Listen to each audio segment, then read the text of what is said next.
Welcome to the Golden State Media Concepts College Football Podcast, your ticket to all things college football. Are you looking to get your college football fix? Looking to get the latest news on your favorite school's team? Join us as we talk college football from the national championship to college rivalries to bowl games to the Heisman Trophy to which conference is the best. We've got you covered for the Big Ten, SEC, Big 12, Pac-12, ACC, and everything in between. Thank you for tuning in to the GSMC College Football Podcast, brought to you by the GSMC Podcast Network. My name is Ryan Lee, back here once again. I am still your host. I hope you continue to stay safe amongst the pandemic.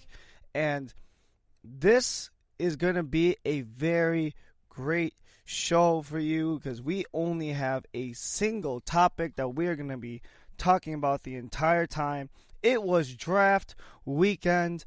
We have so much to talk to in terms of the breakdown of the picks, the reactions of the trades that went on, all the moves that went on with the draft, where these top prospects have landed, and if it is a good spot for their NFL futures, amongst many others. Let's get right into it. And I'm going to start off this segment by just simply going through the first round of picks, and then into the second segment, I'm going to go into a little more about everything from rounds 2 on, because the way I saw this draft panning out, the first round in almost any single draft has, the cream of the crop. Get those top guys, the top 32 guys in the sake of this draft. If you're in another sport, 31, 30, whatever it may be.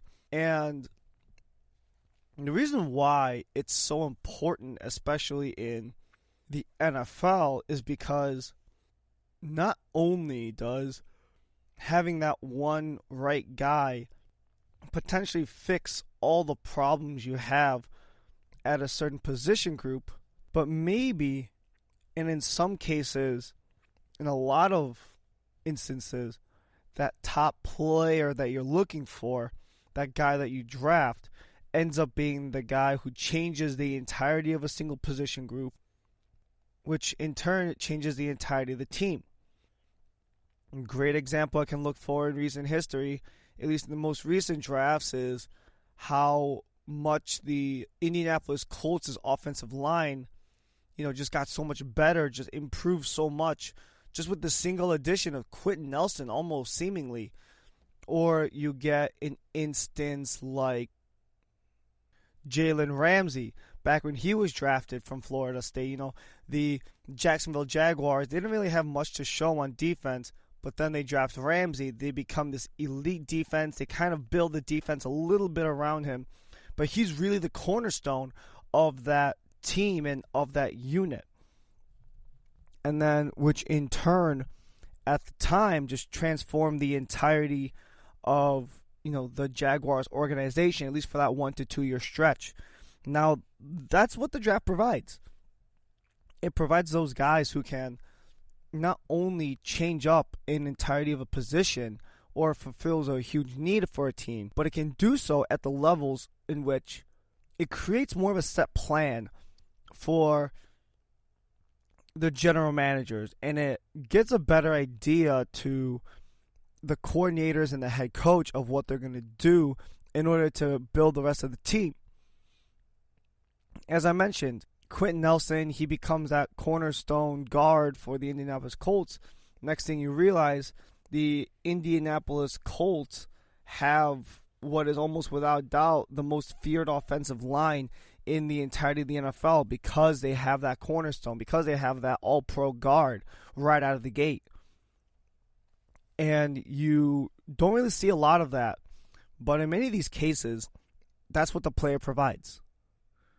Now, in some of these cases where the position group is more of one starter plus some backups, is very different to when it is, multiple starters. Let's say get some linemen, some linebackers, let's say maybe some guys in the offensive line or the wide receiving group. That's different, because in those instances, they're either going to start right away or kind of play a little more of a role play.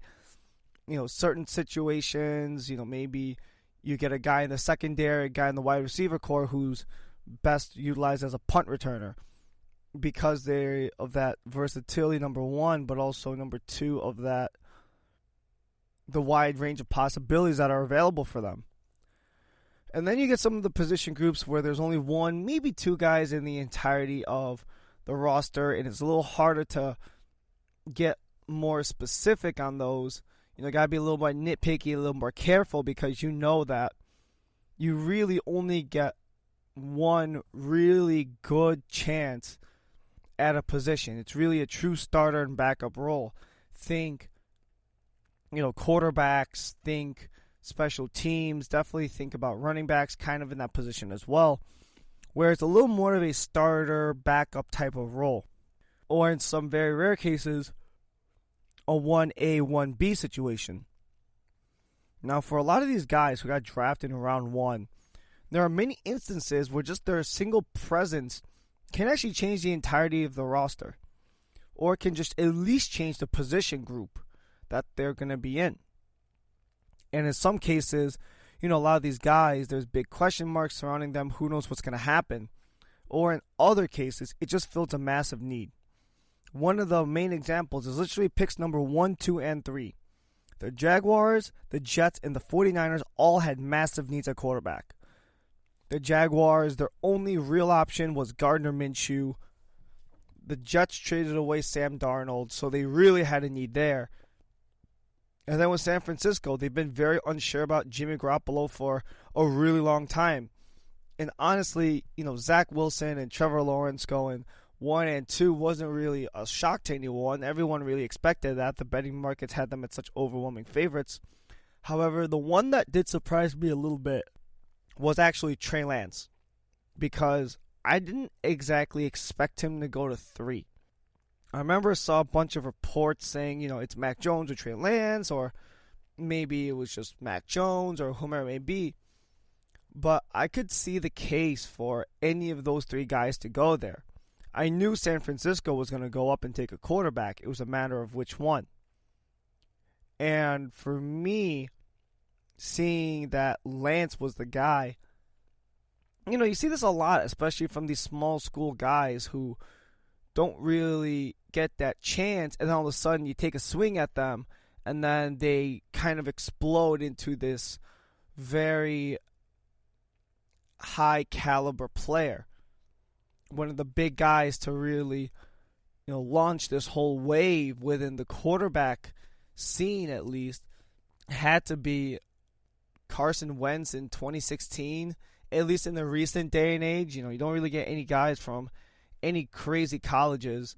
Maybe Big Ben from Miami of Ohio, but that's really about it. A lot of those guys come from some sort of football powerhouse. And then the next person who really comes out is North Dakota State with Carson Wentz. 2 years later after that, you get another really weird school in Wyoming with Josh Allen. And then you get a couple of years after that, you don't really get anybody from any unusual football schools. This past year, we get Trey Lance from North Dakota State as well. So when you see a guy like the Carson Wentzes and the Josh Allens who have already found that success at the smaller school level, those big bodies with a big frame, strong, big arms, so on and so forth, that is really what it is that paved the way for a guy like Trey Lance, because it didn't show what Trey Lance is going to do. It shows this is what Trey Lance can actually eventually become, and as who he can be. And there's been a bunch of speculation going around all over the place. Where's Jimmy G going to go? What's Garoppolo going to do? How's he going to handle the situation? So on and so forth. And I'm still not exactly sure what his options are, what his choices are, like what's he going to do.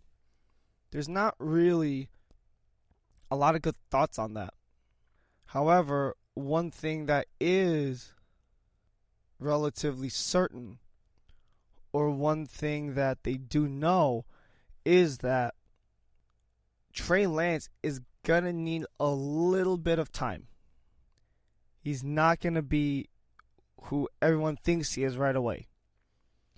For Josh Allen, you literally saw the flashes in as early as his third game, but he didn't really explode until late his rookie season, relatively early in his second season. With Carson Wentz, his second season, that's the one where he becomes a borderline MVP candidate, and if it wasn't for a torn ACL, most likely wins the MVP. And I might say he still takes the Eagles to the Super Bowl that year. But I digress. And then you get Trey Lance, who's going to be in that Shanahan system, one of the top offensive minds in the game, just knows so much when it comes to the offensive side of the ball. And you can really see the potential there for Trey Lance. Assuming that the Niners keep Garoppolo around, they can give Lance a little bit of time to season up, to learn, to get some reps in. Or if they choose to leave Garoppolo behind, then what's going to happen is that Lance is going to have that first-hand experience in that Shanahan system, who, has had so much success before in his career. He's made Matt Schaub a very good quarterback because he was a part of that system. Schaub was able to really work with the system that Shanahan had. He did the exact same thing in Washington when his quarterback was Kirk Cousins. He did it again in Atlanta, making Matt Ryan an MVP. So with Trey Lance, I wasn't sure about his personal draft stock going into this, but understanding the circumstance he's going to be in now, it definitely makes a lot more sense. And I've been saying the same thing when it comes to Trevor and Urban Meyer. However, I've been talking about that way too much, so I'm not going to bring it up again. Let's go over to number 4, Kyle Pitts coming from Florida. Now, I honestly thought that Atlanta should have picked someone else because their offense is already very explosive. The offense for Atlanta is already very dynamic. You already get guys like Julio Jones, guys like Calvin Ridley, Matt Ryan taking under center, a good offensive line. I thought they were set. And literally one of the biggest reasons that Atlanta didn't have the greatest record last year is because they blew a lot of leads. They had a lot of large leads they couldn't hang on to. And that's not a testament to their offense not being able to produce. That's a testament to the fact that their defense couldn't hold off the proper opponents.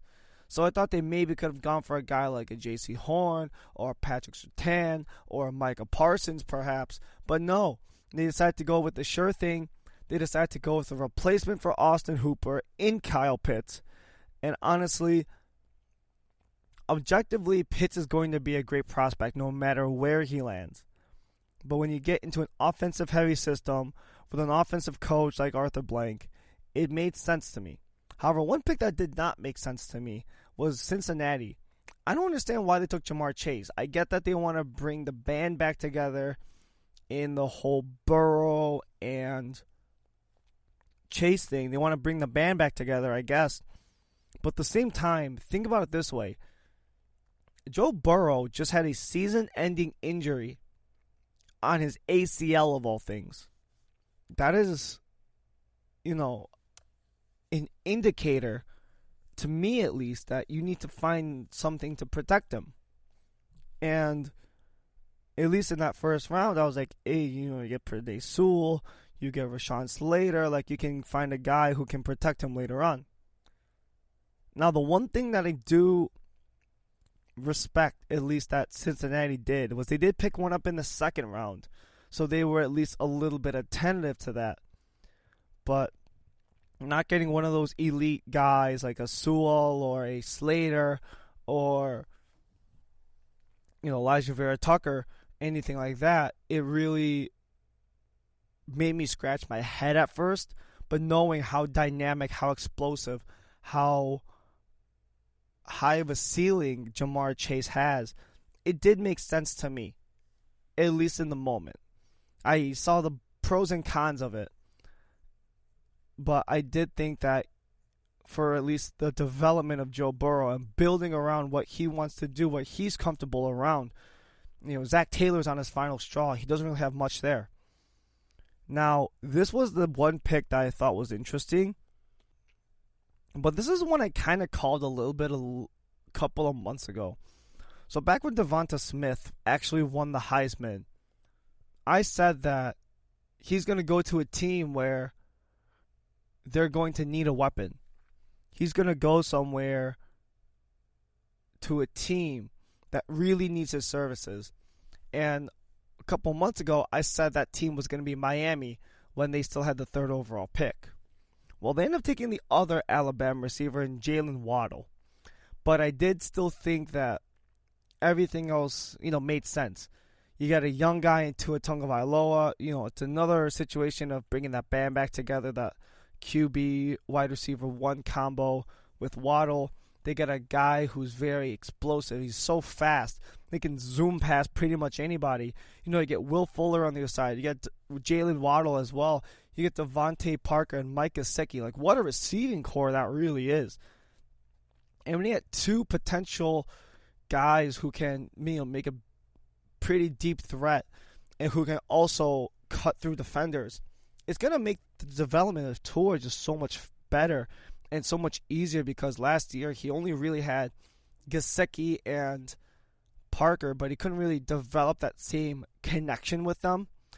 But when you do it with a guy who played college with him, who has that very similar skill set, especially when you're trying to catch up to the guys like the Kansas Cities and the Tampa Bays, where they just have a lot of vertical speed and also a lot of separation between those guys, it can potentially really boost up Tua's growth curve, considering how he doesn't really have that much time left.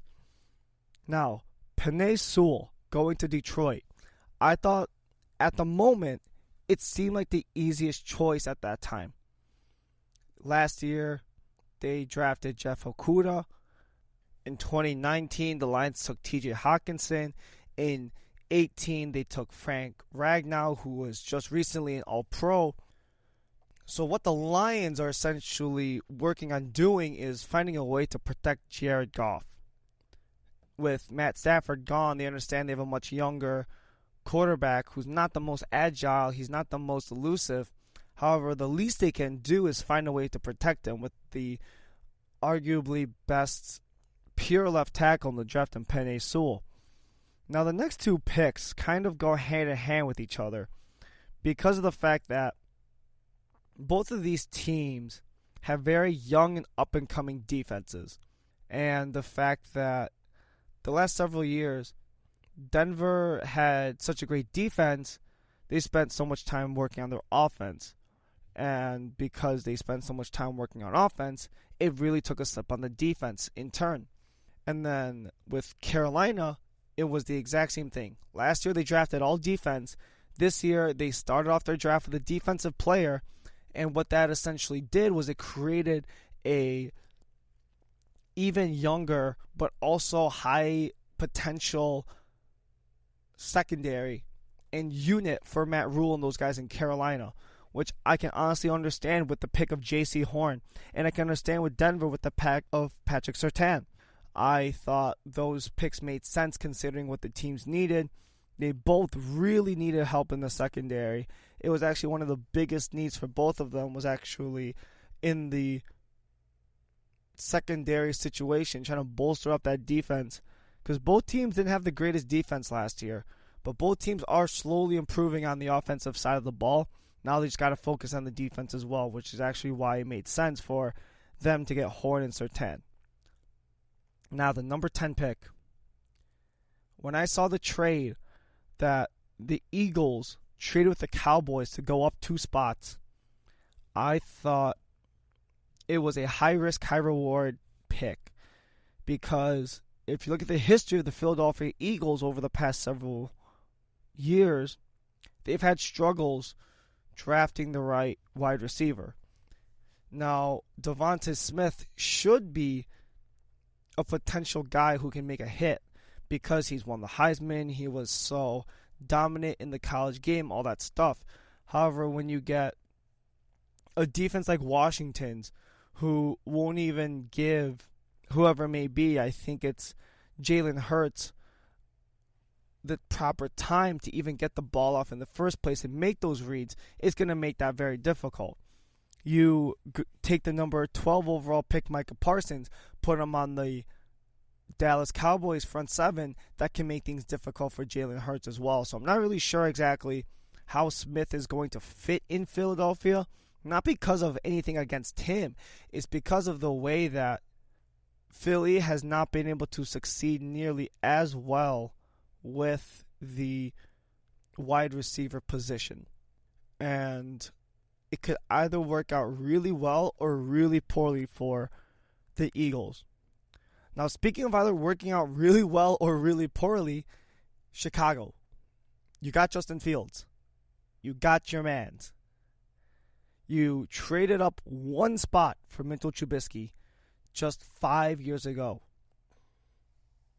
And a lot of people criticized the Trubisky pick because a lot of teams and scouts and GMs didn't even think that San Fran was even going to take a quarterback at number 2 that year. But the Bears still made the pick anyways. And the Bears traded away a bunch of futures for Justin Fields. Now, Fields can potentially be a good fit for the Chicago system. Matt Nagy, he's part of that Andy Reid tree. He has the ability to develop some quarterbacks to make something creative out of it because he got Mitchell Trubisky to a Pro Bowl some way, somehow. And now with Trubisky, you get a lot of the play action, a lot of running around, a lot of throws where they couldn't really do as much with it. But also you had a slow decision-making process when it came to Trubisky. He wasn't really the quickest to make those decisions right out of the gate. With Fields, there have been more stats and research that shows that the whole Justin Fields fixates on his first read theory is actually maybe not the most true, but he just tends to go to the first read first because he knows he already has a chance to make a big play right out the gate. So that goes for the whole Justin Fields only fixates on his first read theory. However, with the whole thing of being a mobile quarterback, big arm, in a cold, windy city like Chicago, it can really help that team. And with Chicago, what it is that if Fields pans out, this is either a boom or bust pick, Justin Fields, in my opinion. If Fields pans out in Chicago, Ryan Pace will have looked like the smartest man in the world. Those future first rounders, whatever stuff they gave up to get Fields, it will look like nothing in the future. If Fields struggles or if he fails, Ryan Pace is as good as gone. If somehow Fields does not pan out, Ryan Pace does not deserve a GM position in the NFL anymore. I'm going to flat out say it. Because with the Trubisky thing and giving up all those futures for Khalil Mack and giving up even more futures for just Justin Fields, it's really going to mess up the trajectory of the Bears going forward. Now they know that with the Vikings, they might not have the stiffest competition. The Lions, maybe not the stiffest competition. And if Aaron Rodgers is as disgruntled as he says he is, Green Bay could potentially put themselves out of the picture as well, but who knows? Now, I kind of mentioned this pick before, but Dallas moving back and still hitting Micah Parsons. At first, it was a bit of a head-scratcher, but then when I saw that Micah Parsons was the pick, that trade 2 picks back looked genius. I still look back on that trade, what they got from the Eagles and what they essentially continued to get in the draft.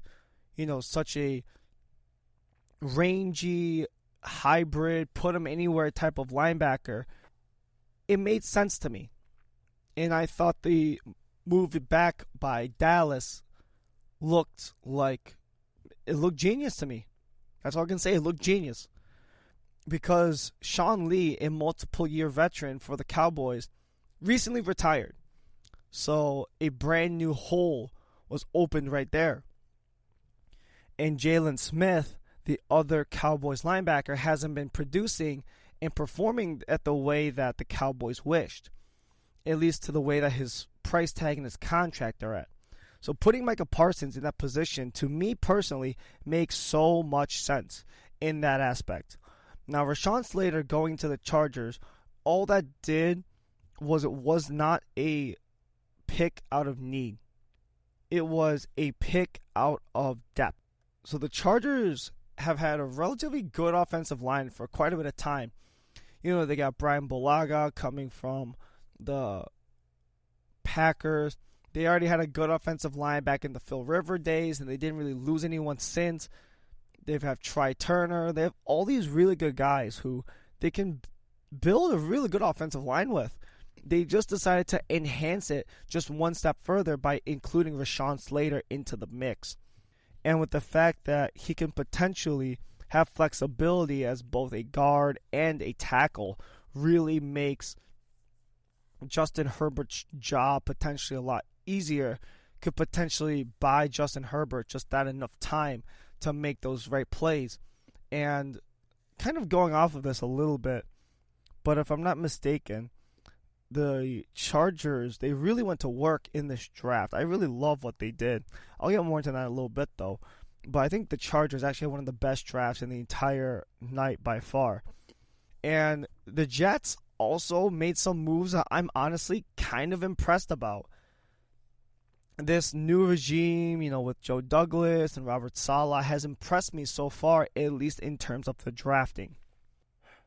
Now, Zach Wilson, he was no secret. You know, everyone knew that Zach Wilson was coming number 2.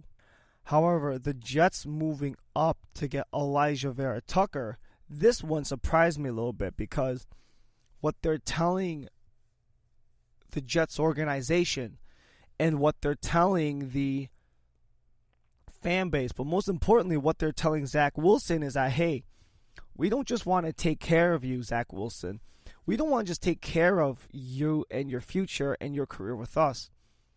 But what it does is that we want to make sure that you can actually play some real ball. Because, you know, you're going to get a lot of defensive teams in guys like Brian Flores and the Dolphins, Sean McDermott and the Bills, Bill Belichick and the Patriots. Those teams don't just have an insane front four or front seven to rush the passer like, let's say, New England does a little bit. Let's say like Miami does. But what those teams also possess is a really good secondary as well, where they can keep those guys locked up. They can potentially force Zach Wilson to just continuously look around, scramble around, wait for a play to happen. And then what happens is you end up getting a coverage sack. But what Vera Tucker does in that position is that it shows Wilson, hey, we got your back. We're going to make sure we protect you no matter what. Speaking of New England, Mac Jones. When I saw Mac Jones fall this far, the second I saw the little words on the broadcast saying the Patriots are on the clock, I literally looked at Mac Jones being, you know, one of the few prospects on the list, and I was like, he's going. I just had a feeling in the back of my gut, and I'm sure a lot of people did when New England was on the clock, that they were going to take Mac Jones. They have a quarterback of the now. They have Cam Newton, but he's only the quarterback of now. What New England's looking for is a quarterback of the future. They just had 20-some-odd years of Tom Brady. And that's going to be super difficult to replace and super difficult to emulate ever again.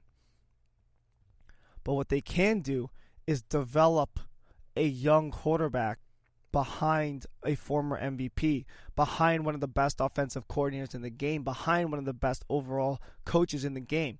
He has that mental discipline. He has that intelligence. He has that football IQ that comes from the Saban system, that comes from a guy like Sarkisian, a guy who's very pinpoint, which is what Belichick looks for. He's looking for guys who can be pinpoint, get those chunk yards.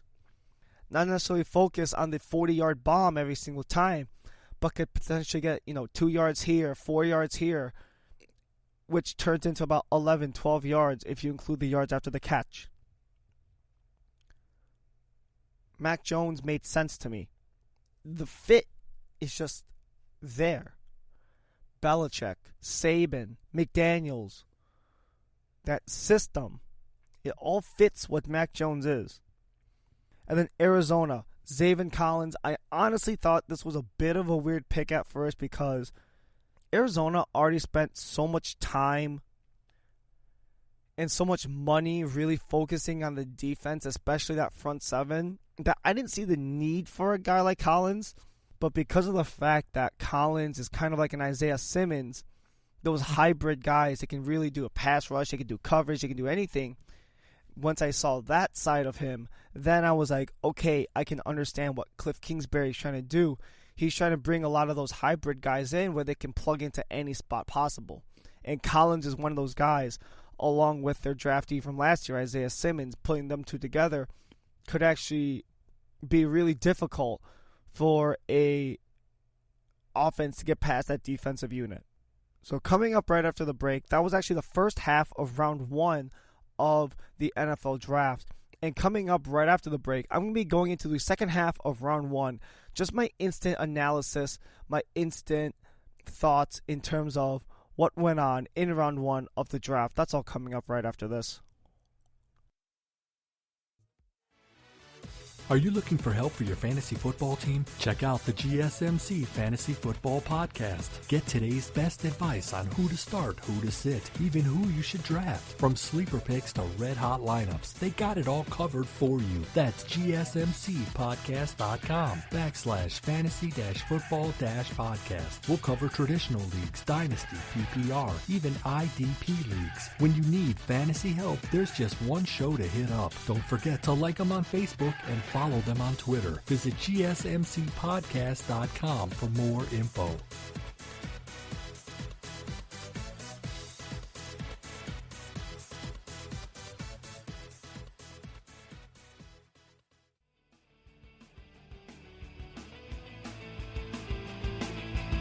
And we're back here on the GSMC College Football Podcast, brought to you once again by the GSMC Podcast Network.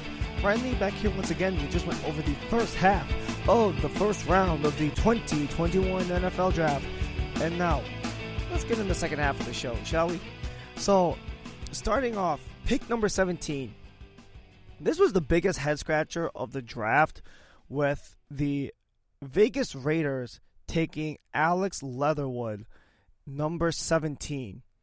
Now, the reason why them taking Leatherwood was so confusing is because there wasn't much belief and there just wasn't a lot of thoughts based on what he could potentially be. A lot of people saw Alex Leatherwood as a potential mid to late round pick, but the Raiders took him so early up, and doing so just really confused me because I don't know if it's the whole Mayock thing or if it's Gruden or who it is, but some way, somehow, the Raiders have just kind of built a brand more or less on themselves in reaching high for a lot of these late first, mid first picks in the draft. Now, a lot of people, when they think of John Gruden drafts, they think about Clelin Ferrell in 2019 because Clelin Ferrell was supposed to go way later in the draft, but they pick him at number 4. And I believe they got that pick, or they used that actual pick in the Khalil Mack trade. And then they used their other late round first on Jonathan Abrams as safety. 2 guys that most of the draft scouting community believe the Raiders really reached on and didn't really need to get that soon, where they could have potentially sat there and waited later on the draft if they wanted them. And then the same thing happened last year with Henry Ruggs, where he was, I believe, projected at a mid to late round first, but they took him relatively early in the first. I want to say around 11 or 12 overall. And then with Leatherwood, they do the same thing. He was supposed to be in the mid to late rounds, but they take him number 17 overall. And it's not that there were a shortage of offensive linemen for Vegas to pick. I mean, there's more offensive linemen taken later in the first round. But that whole thing that Gruden and the Raiders have done of slightly reaching on their picks has been a little bit problemsome, I suppose is the best word, for the NFL and most importantly for that Raiders community. Now, Jalen Phillips, he stays in Miami. He goes from U of M to the Dolphins. It's literally the exact same stadium. It made sense to me. The Dolphins, they already addressed one of their biggest needs on offense, and now they're already addressing their biggest need on defense, which in this case is an edge rusher. They really want to focus on that pass rush, really try to pressure the quarterback, really try to make it even stronger than what it actually is. If I'm not mistaken, he might have been the best player available, but regardless, I like the pick by the Dolphins. They made two good picks early on. They're really working on building around Tua, but as well as creating a lot of chaos for the opposing quarterbacks as well. So Jalen Phillips, I thought really made sense for the Dolphins. Now the Washington football team taking Jamin Davis, the linebacker of Kentucky at 19. This pick, I didn't really see it at first because I thought there were so many other potential routes they could have gone. But then I remember that Washington, they won the NFC East last year. They've won, a lot of games actually against, in some cases, relatively high caliber teams. And they actually had one of the best defenses in the entire NFL.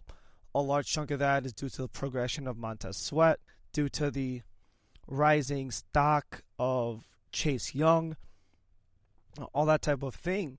And then I was like, why do they need Jamin Davis? They don't really need a linebacker. But then I kind of thought about some of the players who Washington lost during the offseason.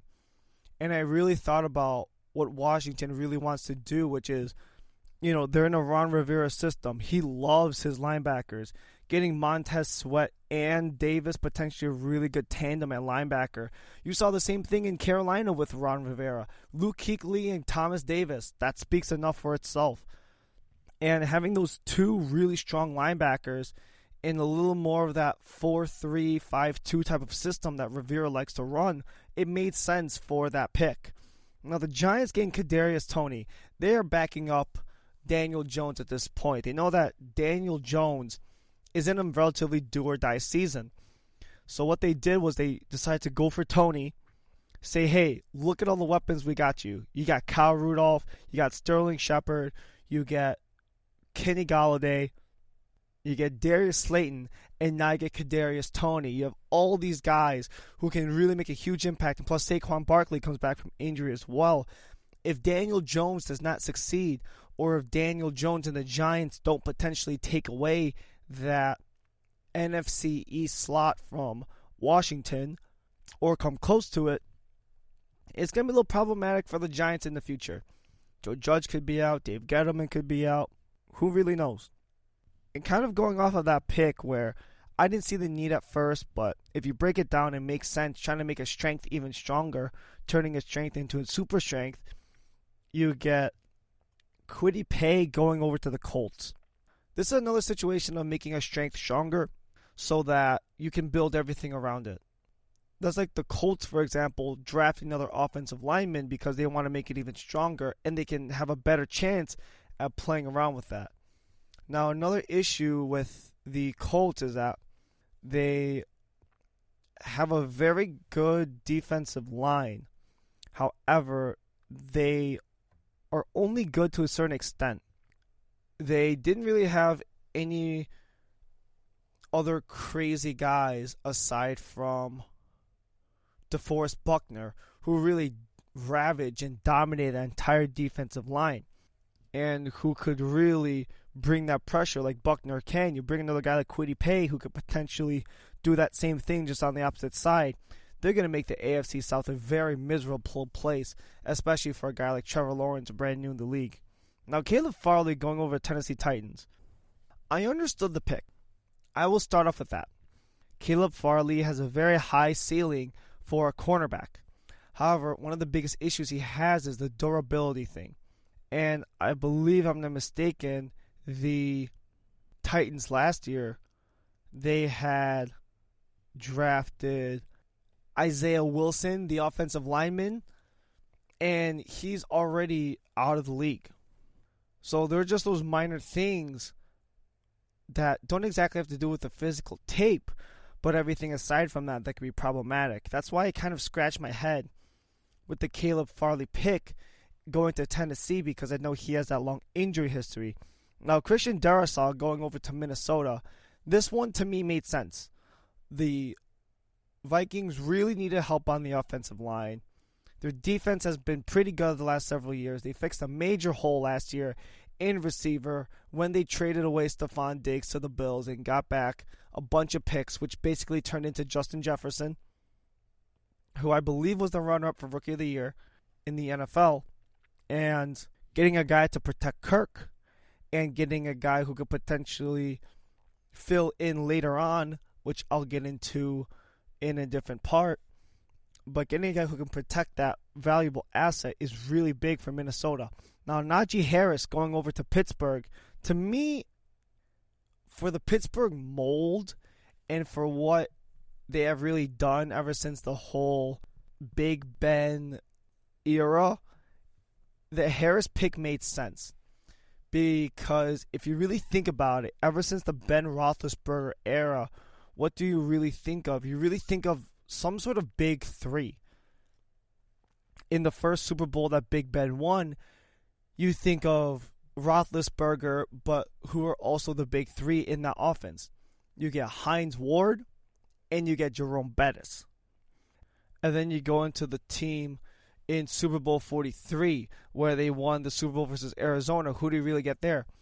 You get Big Ben, you get Rashad Mendenhall, and you still get Hines Ward. And if I'm not mistaken, that is the same duo in Super Bowl 45. And then when they got to the AFC Conference Championship, who did the Steelers have then? Antonio Brown and Le'Veon Bell. So what they're actually working on is actually recreating that whole big three, because James Conner just was not it. He wasn't it. He was it for a year, and that was it.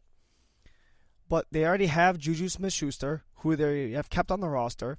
They have Chase Claypool, who is just as valuable of an asset, who's just as much of a fit in that position. But they lack that running back. They lack that guy who was really not just able to run the ball, but catch it as well. And that's where Harris actually comes in. Now, the next pick is Travis Etienne going to the Jags. I understand how good Etienne is. However, the Jags just the year before had a 1,000-yard rusher. They had James Robinson. He rushed for 1,000 yards. And I didn't see the need for Etienne to be there. Maybe because there's this theory that goes on in NFL coaching circles where you want to draft your guy. You want your team to be with the guy you personally drafted as close as possible. So I do understand that from the Jacksonville standpoint. I just don't get it, because James Robinson literally last year just ran for 1,000 yards. Unless they plan on using Etienne more in the receiving package, I do get it. But aside from that, it kind of gave me a big question mark on why Etienne was the pick. Now, Cleveland, Greg Newsome is a very good cornerback. The Browns do have Denzel Ward. However, they really lack that second guy on the secondary. They really lack that cornerback 2. And it showed a lot during the game versus Kansas City in the divisional round. Cleveland lacks that. So what they want to do is be able not to shut down the top receiver, but shut down other teams' number 2s as well, which is where Greg Newsome comes into play. And kind of going back into the topic I just talked about with the ETN pick, when you want to talk about guys who you're not really sure why they got drafted, Rashawn Bateman going to Baltimore was one that really crossed my mind. Because yes, Lamar Jackson is a really good quarterback. And yes, he has won an MVP. And the main thing about that is a run-centric team. they don't pass the ball very much. They literally drafted Hollywood Brown, Marquise Brown, I want to say 2 years ago. And he hasn't really exploded in that same volume that most of those other top receivers do. Not to the level of like a Jerry Jeudy. Not really the same as the likes of a lot of those guys. You know, Calvin Ridley, he was a first rounder, but he's been performing better since. You get guys like Michael Thomas and guys like DK Metcalf, who are both early second rounders who performed much better. So I'm not really sure about the whole Rashad Bateman to Baltimore thing, just because the whole scheme fit doesn't really make sense unless, for some way, somehow, Greg Roman and the Baltimore staff, you know, John Harbaugh, they're willing to expand more of that playbook towards the passing game. New Orleans. Peyton Turner being their pick. It's interesting. They have Cam Jordan. They have Marcus Davenport. So they know of a lot of guys who can really pass rush. But I think with Peyton Turner, what happens is that he's probably going to fit in that role because aside from Cam Jordan, guys like Davenport, who hasn't really panned out the greatest, I think this is what the Saints are doing to make up for the fact that Marcus Davenport, when they drafted him, I want to say 3 years ago, didn't really pan out the way they had hoped. Didn't really end up the way they really wanted him to. So what they did was actually decide to go for a guy who potentially has a higher ceiling in Peyton Turner. A guy who is a bit of a project, a little more interchangeable in terms of where he physically goes on the field. Now, I do understand where the Packers are going with the corner. I do. It was one of their biggest needs because Jair Alexander cannot do it all. To cover receiver 2s, receiver 3s, they did need a corner. However, they had an even glimmering, so much bigger issue on their team, which is that Aaron Rodgers was not happy. He wasn't satisfied with what they had. So if the Packers potentially made a move for, let's say, moving up a couple of spots to get Bateman potentially, or going into another receiver, maybe a guy like Elijah Moore, who gets drafted early in the second. I'll get more into that another time. But it could potentially have loosened up this brand new narrative that came out right before the draft of Aaron Rodgers being displeased and dissatisfied, not happy with the Green Bay organization, which has gotten so bad, by the way. Rodgers is flat out saying, you need to fire Brian Gutekunst or else I'm out. That is the severity of the Aaron Rodgers situation. And the good thing with Rodgers is that if he leaves and chooses just not to play football anymore, he can either request a trade or he can go host Jeopardy, which I've already talked about. But with Eric Stokes, yes, I get it fulfills a need.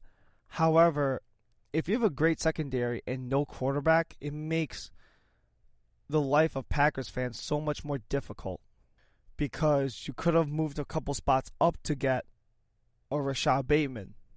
You could have maybe gone a little bit further because just 5 picks later is the selection for Elijah Moore. So Green Bay not working the best to keep their star player happy. Because what this does now is that it officially puts Tampa Bay in the leader's seat of the NFC. Because originally, Green Bay was the team to look out for in the NFC. But now it officially becomes Tampa Bay. And instead of being the hunted, Green Bay now has to be the hunter. Which is going to make Green Bay's journey to potentially getting another ring for Aaron Rodgers before he retires super difficult. Now the 30th overall pick in the 2021 NFL Draft went to the Buffalo Bills. And they drafted Gregory Rousseau. Now, I personally like the pick. Rousseau going into the Bills, it fulfills what is almost without a doubt their biggest need, which was a pass rusher. They were in almost desperate need for a pass rusher, and they got it here in Rousseau. Jerry Hughes can only do so much. When you get a lot of those edge rushers who aren't available, say guys like a Trent Murphy, Shaq Lawson got signed away just last offseason. You really look for who can be that other edge rusher. And Gregory Rousseau can really fit that role right out of the gate. And it can really fill what is without a doubt the biggest need for the Bills. And with Jerry Hughes reaching the tail end of his career, this could potentially be a replacement pick as well, saying, hey, you guys got a great professional and long-term veteran in Jerry Hughes. Learn from his habits, learn from what he does so well to create such a long-standing career in the NFL. And Rousseau can be that guy that can fill in and change that mold entirely. It can not only provide that type of mentorship to a young guy like Rousseau, but what it does, that provides a little bit of extra juice, a little bit of extra firepower to one of the top sack leaders in the entire NCAA just 2 years ago.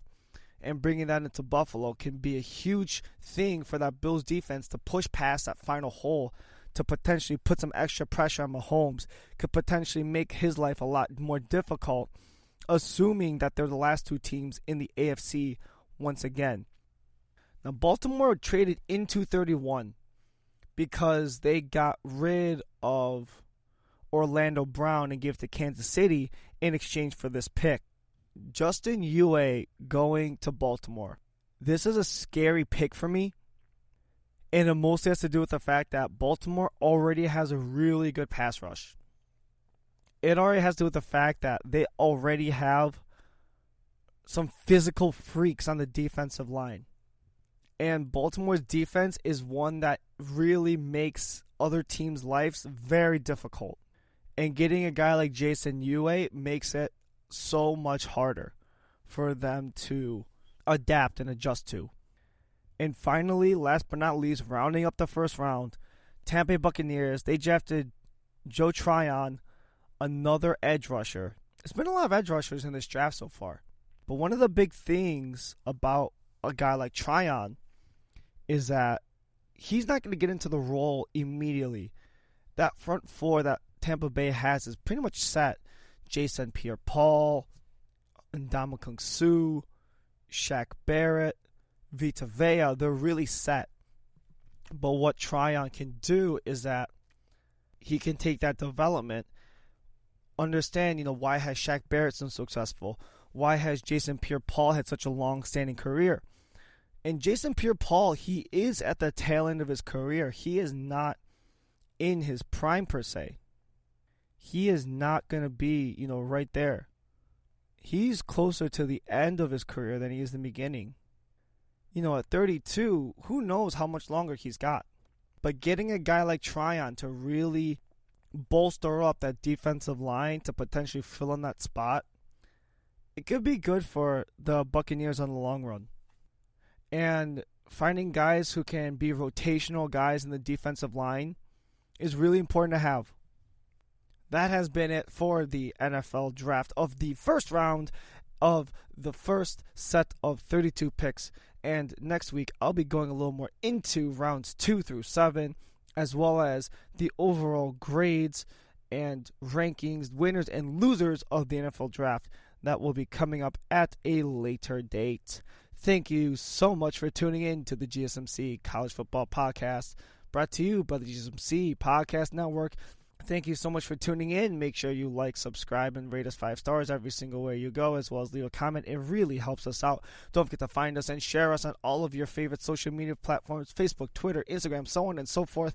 Don't just give us a like. Don't just give us a share, but don't forget to subscribe as well for more of the top content, not just in the NCAA ball game, but in the entirety of the sport as well.